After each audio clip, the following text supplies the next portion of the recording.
वर्तमान युग यह परमेश्वर का अनुग्रह का युग है, जबकि वचन कहता है, हम पढ़ेंगे भजन संहिता उसका 136 भजन, यहोवा का धन्यवाद करो क्योंकि वह भला है और उसकी करुणा सदा की है। उसकी करुणा सदा की है, उसका अनुग्रह सदा की है। तो तुम कैसे कहते हो वर्तमान युग परमेश्वर का अनुग्रह का युग है? हाँ मेरे दोस्तों, ऐसी जो शिक्षा कलीसिया में दी जा रही है ये सरासर गलत है। क्यों? तो परमेश्वर का वचन कहता है परमेश्वर का अनुग्रह, परमेश्वर की करुणा सदा काल की है। सदा काल यानी निरंतर हम पर बनी रहती है, चाहे वो यीशु के बाद का युग हो या यीशु के पहले का युग हो, निरंतर हमारे साथ इस पृथ्वी पर बनी रहती है। दोस्तों, यीशु के बाद का जो समय है वो अनुग्रह का समय है, तो क्या परमेश्वर का अनुग्रह यीशु के पहले के भक्तों के जीवन में काम नहीं किया है? परमेश्वर का अनुग्रह यीशु के पहले होने वाले भक्तों के जीवन में भी परमेश्वर का अनुग्रह उन पर बना रहा है। परमेश्वर का अनुग्रह उन पर अपना कार्य किया है। नूह के जीवन में देखिए, नूह के जीवन में भी परमेश्वर का अनुग्रह हुआ है। मूसा के जीवन में भी परमेश्वर का अनुग्रह हुआ है। अब्राहम के जीवन में परमेश्वर का अनुग्रह हुआ है। और दाऊद तो कहते हैं अनुग्रह के विषय में, परमेश्वर के अनुग्रह के विषय में, करुणा के विषय में वो तो बहुत सारे भजन लिखे हैं, कीर्तन लिखे हैं। परमेश्वर का अनुग्रह, परमेश्वर का अनुग्रह। दोस्तों, अगर हम कहें भक्त दाऊद से, राजा दाऊद से, राजा दाऊद जी अनुग्रह का समय तो नए नियम का समय है, तुम कैसे परमेश्वर के अनुग्रह में इतने आनंदित हो रहे हो? ये गलत है क्या? राजा दाऊद से हम जाकर इसे कह सकेंगे? दोस्तों, ये सरासर गलत है। ये सरासर गलत है कि ये वर्तमान युग, यीशु मसीह के बाद का ये जो वर्तमान युग है, अनुग्रह का युग है, ऐसी जो शिक्षा दे रहे हैं, ये सरासर गलत है। परमेश्वर का अनुग्रह तो अनंत काल का है, वो सदा काल का है। वो पहले भी था, आगे रहेगा और अभी हमारे साथ है। जो युगानुयुग हमारे साथ रहने वाला परमेश्वर का असीम अनुग्रह है। उसके अनुग्रह के बिना हम एक पल भी इस जगत में जी नहीं सकते हैं मेरे दोस्तों। हाँ मेरे दोस्तों, अब प्रश्न ये उठता है, यीशु मसीह के बाद ये वर्तमान जो युग है, ये अनुग्रह का युग है, ऐसा किसने सिखाया है? ये गलत शिक्षा कहां से आई है? ये सबसे बड़ा प्रश्न है मेरे दोस्तों। इसका मैं खुलासा करना चाहता हूं। कृपया आप अपने बाइबल में बने रहिए और अंत तक इस वीडियो में आप बने रहिए तो बहुत अच्छा रहेगा। परमेश्वर के अनुग्रह के विषय में, अनुग्रह की सच्चाई के विषय में आप जान पाओगे। तो प्रश्न ये है, ये जो सिद्धांत बनाया गया है यीशु के बाद वर्तमान का युग ये अनुग्रह का युग है, ऐसा जो सिद्धांत बनाकर कलीसिया को सिखा रहे हैं, यह शिक्षा कहां से आई है? तो दोस्तों, बाइबल के अनुसार मानव इतिहास को, मानव चरित्र को, मनुष्य के इतिहास को 7 भागों में बांट दिया है, 7 युगों में बांट दिया। ऐसा कहना ठीक रहेगा। मानव जाति के इतिहास को 7 युगों में बांट दिया है। ऐसे बाइबल कॉलेज में सिखाया जा रहा है और कलीसिया में भी ऐसी शिक्षा दी जा रही है। हाँ मेरे दोस्तों, आज कलीसिया में एक सिद्धांत सिखाया जा रहा है, एक थ्योरी जो है जिसका नाम है डिस्पेंसेशनल थ्योरी। डिस्पेंसेशनल थ्योरी, ये जो सिद्धांत है, इस सिद्धांत का जो नियम है, मनुष्य जाति या मनुष्य मानव जाति को या मानव जाति के इतिहास को 7 युगों में बांट दिया है। 7 युगों में मानव जाति के इतिहास को बांट दिया है। पहला युग 7 युगों में बांटा है और पहला युग जो है, पहला युग हम देखते हैं निष्पाप युग। पहला युग निष्पाप युग। निष्पाप युग ने आदम हवा का समय काल। आदम हवा जब अदन की वाटिका में थे वो निष्पाप युग है, और जब वो फल को खाकर उनकी आंखें जब खुल गई तो उस युग को विवेक का युग कहा गया है। विवेक का युग। और उसके बाद हम देखते हैं नूह के समय निम्रोद का जो साम्राज्य बनाया गया था, उस साम्राज्य के युग को मानव अधिकार का युग कहा गया, ह्यूमन गवर्नमेंट, है ना। उसके बाद देखते हैं चौथा युग जो है वाचा का युग। वाचा का युग जो है अब्राहम के साथ जो वाचा परमेश्वर ने बांधी थी, उस समय काल को वाचा का युग कहा गया है। और उसी तरह हम देखते हैं मूसा के समय 10 आज्ञा को लेकर जब मूसा उतर आए हैं, उस समय काल को व्यवस्था का युग कहा गया है। ये 5वां युग है। और 6वां युग जो है प्रभु यीशु मसीह के आकर जाने के बाद जो युग है वो युग ग्रेस का युग है, अनुग्रह का युग है। ऐसा एक सिद्धांत है। और 7वां सिद्धांत परमेश्वर का राज्य, परमेश्वर का राज्य का सिद्धांत, परमेश्वर के किंगडम का सिद्धांत है। इस तरह हम देखते हैं 7 युगों में मानव जाति के इतिहास को बांट दिया है। और 6वां जो है वो ग्रेस है, वो अनुग्रह है, कृपा है। यीशु मसीह के जाने के बाद जो युग आया है वो ग्रेस का युग है। ऐसा एक सिद्धांत कलीसिया में सिखाया जा रहा है, बाइबल कॉलेज में सिखाया जा रहा है। और विशेषकर प्री ट्रिबुलेशन रैप्चर वाले इस सिद्धांत को पकड़ लिए हैं। इस सिद्धांत को पकड़कर वे अपने सिद्धांत, जो प्री ट्रिबुलेशन रैप्चर के सिद्धांत को सही साबित करने के लिए इसका उपयोग बहुत अच्छी तरह करते हैं। हाँ मेरे दोस्तों, अनुग्रह का युग, अगर आज का ये वर्तमान युग अनुग्रह का युग है, तो हमने देखा है परमेश्वर का अनुग्रह अनंत काल का अनुग्रह है। उसका, परमेश्वर के अनुग्रह का कोई युग नहीं होता है, वो अनंत काल का युग है, अनंत काल का अनुग्रह है उसका। तो परमेश्वर का अनुग्रह अनंत काल का अनुग्रह है। दोस्तों, प्री ट्रिबुलेशन वालों ने इस सिद्धांत में से ग्रेस, अनुग्रह के इस विभाग को लेकर या इस युग को लेकर बताते हैं कि आज हम अनुग्रह के युग में हैं। ये परमेश्वर का अनुग्रह है। दोस्तों, आज वर्तमान युग परमेश्वर का अनुग्रह का युग है। मतलब यह है कि अन्य जाति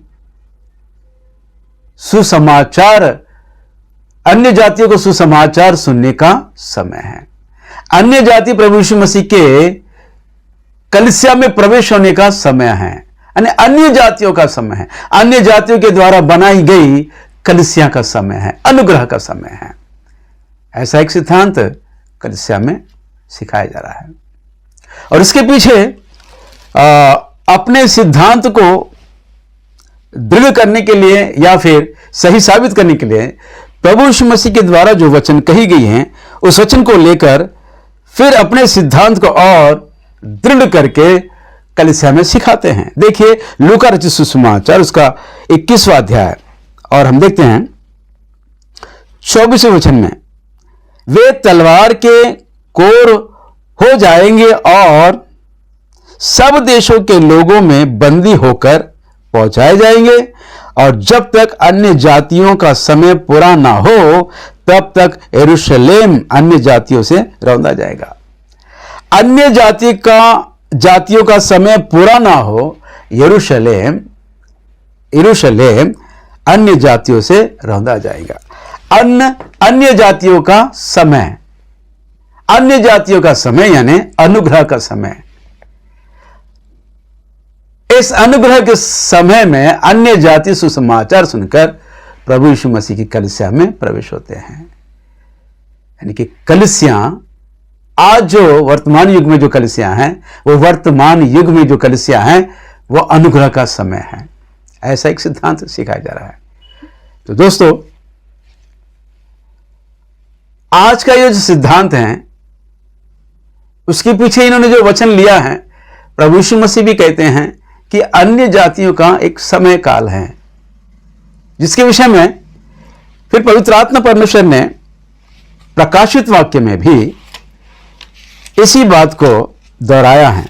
भविष्यवाणी की किताब प्रकाशित वाक्य उसका 11 अध्याय और दूसरे वचन में लिखा है, पर मंदिर के बाहर का आंगन छोड़ दे, उसे मत नाप, क्योंकि वह अन्य जातियों को दिया गया है और वे पवित्र नगर को 42 महीने तक रौंदेंगे। 42 महीने तक रौंदेंगे। अन्य जातियों को दिया गया समय 42 महीने, और लिखा है कि वह उस पवित्र नगर को 42 महीने रौंदेंगे। अन्य जातियों को समय दिया गया है जो यरूशलेम के पवित्र नगर को रौंदेंगे। तो दोस्तों, अब प्रश्न ये उठता है, ये अन्य जातियों का समय कब शुरू हुआ है? तो हम देखते हैं, आइए हम पढ़ेंगे दानियेल की किताब उसका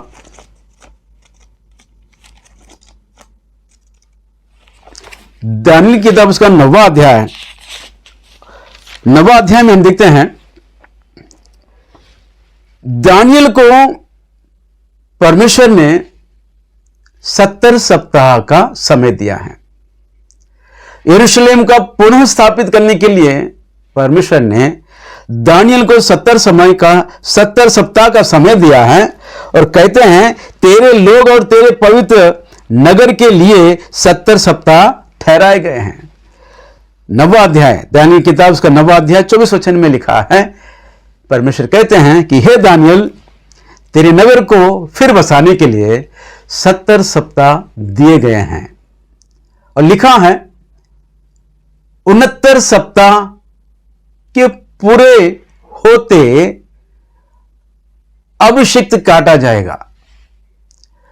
हाँ मेरे दोस्तों, दिए गए 70 सप्ताह के समय में 69 सप्ताह होते ही अभिषिक्त काटा जाएगा। 69 सप्ताह होते ही अभिषिक्त काटा जाएगा, यानी प्रभु यीशु मसीह क्रूस पर बलिदान होगा। 69 सप्ताह के होते ही प्रभु यीशु मसीह गद्दी पर बैठकर यरूशलेम प्रवेश हुए हैं और क्रूस पर मारे गए, गाड़े गए और तीसरे दिन जी उठे। तो दोस्तों,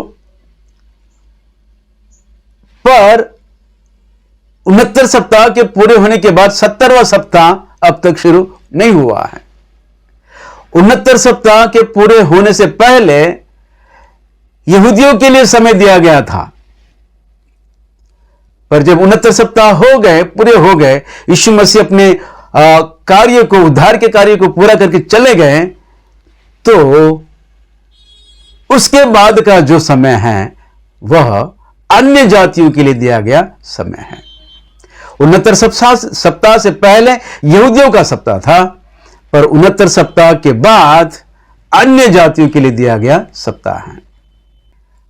एक प्रश्न ये उठता है, यहूदियों का समय कब आएगा? यहूदियों का समय तब आएगा जब अन्य जातियों का समय खत्म होगा। तो यहूदियों का समय कब आएगा?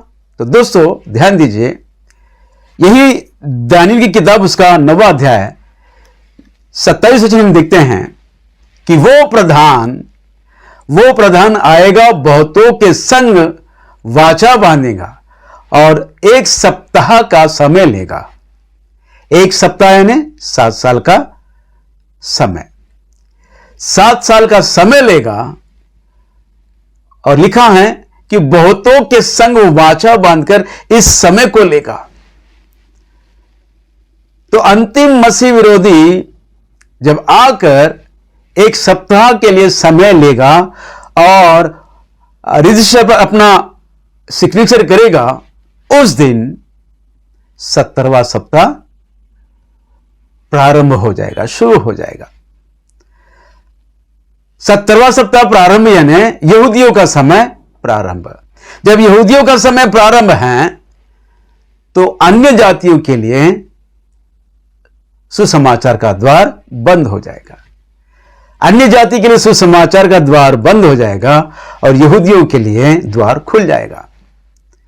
तो प्री ट्रिब्यूलेशन कहते हैं जब अन्य जाति के लोगों के लिए सुसमाचार का द्वार बंद हो गया है, तो 70वां सप्ताह के प्रारंभ के दिनों में अंतिम मसीह विरोधी जो आकर 1 सप्ताह का समय लेगा, यानी 7 साल के महाक्लेश के उस समय काल में अन्य जाति से बनी प्रभु यीशु मसीह की कलीसिया पृथ्वी पर क्यों रहेगी? क्योंकि सुसमाचार ही बंद हो गया है, सुसमाचार का द्वार ही बंद हो गया है।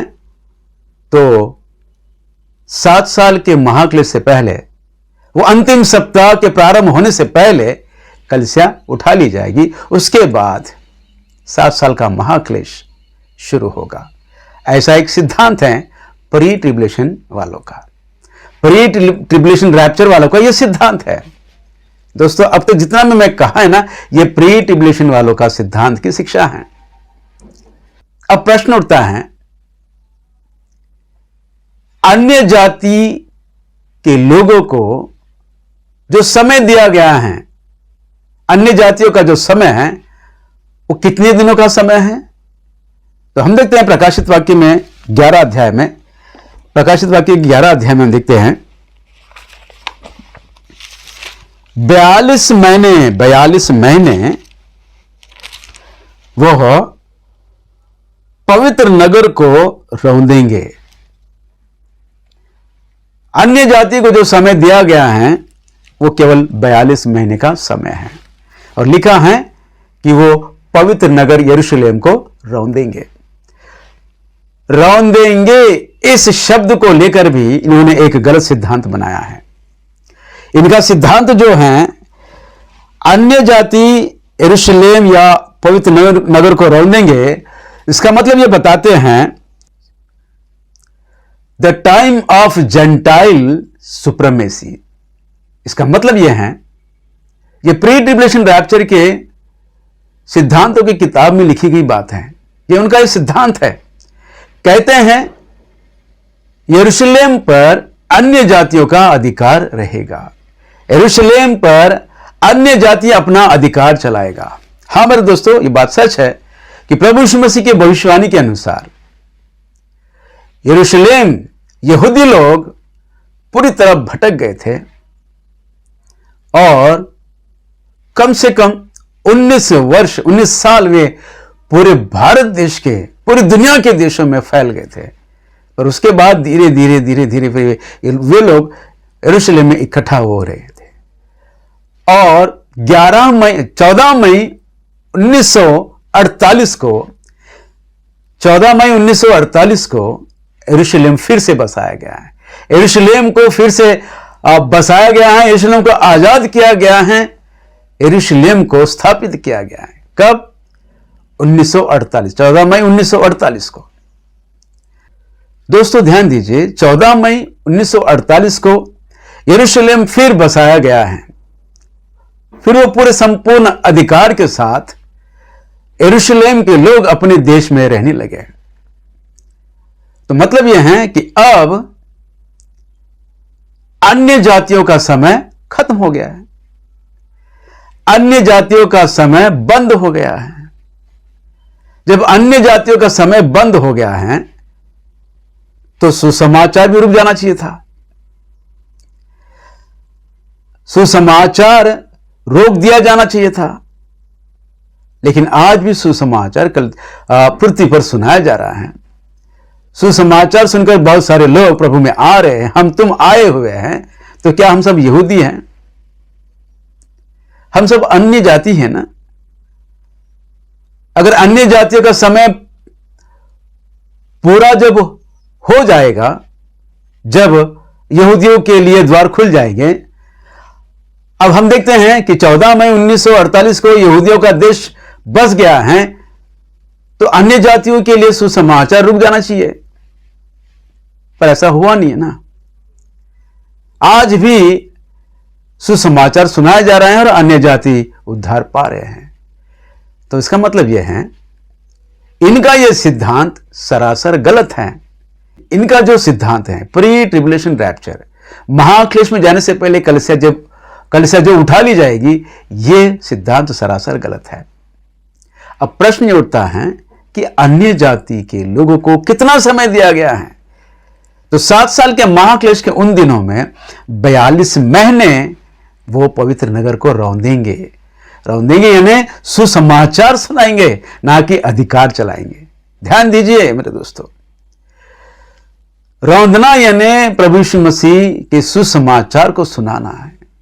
अन्य जाति 3.5 साल 42 महीने लिखा है कि 42 महीने लिखा है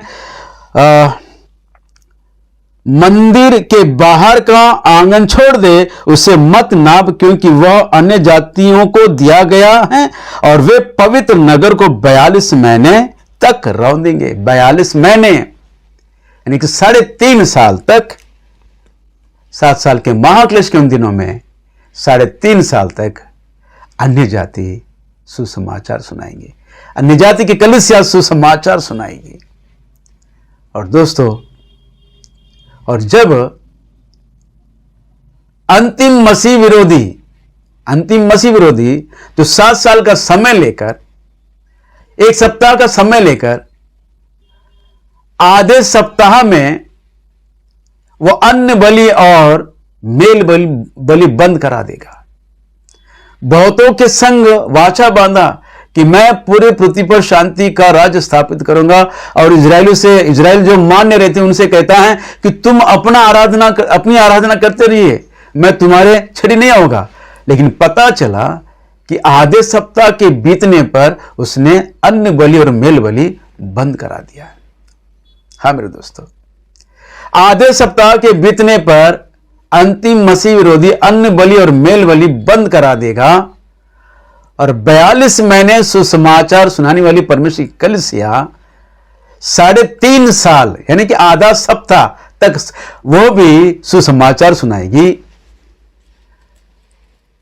और आधा सप्ताह के बीतने पर, 3.5 साल के बीतने पर, अंतिम मसीह विरोधी यरूशलेम के मंदिर में जाकर बैठ जाएगा। तो तब यहूदियों की आंखें खुल जाएगी। हाँ मेरे दोस्तों, यहूदियों की आंखें खुल जाएगी। अरे इसे तो हमने इसे अपना मसीहा समझा था, ये तो मसीह विरोधी निकला। और होगा क्या मेरे दोस्तों? अंतिम तुहरी फूकी जाएगी और उसकी दुल्हन जो 3.5 साल के बाद अंतिम तुहरी फूकी जाएगी, वो उठा ली जाएगी, क्योंकि उसका समय 42 महीने है। 42 महीने उस पृथ्वी पर रहेगी, प्रभु का काम करेगी, और अंतिम तुहरी फूकी जाएगी और उसकी दुल्हन उठा ली जाएगी। और बाकी के जो दूसरे भाग के जो 3.5 साल हैं दोस्तों, यहूदियों की आंखें खुल जाएगी और अंतिम मसीह विरोधी का विरोध करने लगेगी। तब अंतिम मसीह विरोधी अपनी सेना को इजरायलियों पर छोड़ देगा और इजरायली कलीसिया जंगल में भाग जाएगी। उस जंगल में जो परमेश्वर ने उनके लिए जो जगह बनाई रखी है, जो 3.5 साल वहां पाली जाएगी। और 3.5 साल पूरे होते ही, पहले भाग के 3.5 साल पूरे होते ही जिस कलीसिया को अपनी दुल्हन को ले गया है, दूसरे 3.5 साल के भाग के पूरे होते ही उसी दुल्हन को लेकर आएगा और पृथ्वी पर अर्मगिद्दोन का युद्ध करेगा और इस पृथ्वी पर अपना राज्य करेगा। 1000 वर्ष का राज्य इस पृथ्वी पर होगा। तो दोस्तों, फिर एक बार मैं आप लोगों से कहना चाहता हूं, परमेश्वर का अनुग्रह का कोई युग नहीं होता है। ये प्री ट्रिब्यूलेशन वालों का सिद्धांत जो बनाकर अपनी शिक्षा को, अपनी इस गलत शिक्षा को सही साबित करने के लिए दोस्तों इन्होंने जो सिद्धांत को अपनाया है वो सरासर गलत है, वो सरासर गलत है। तो मेरे आप सबों से नम्र निवेदन है कि इस वीडियो को औरों तक पहुंचाइए, जो कलीसिया सत्य को जानकर सत्य में स्थिर हो और आप सब लोग सत्य के सहकर्मी बने। तो प्रभु आपको बहुतायत के आशीषों से भरपूर करे, ऐसी मेरी प्रार्थना है। फिर एक बार आप सबों को नए साल की शुभकामनाओं के साथ आमीन, आमीन, आमीन।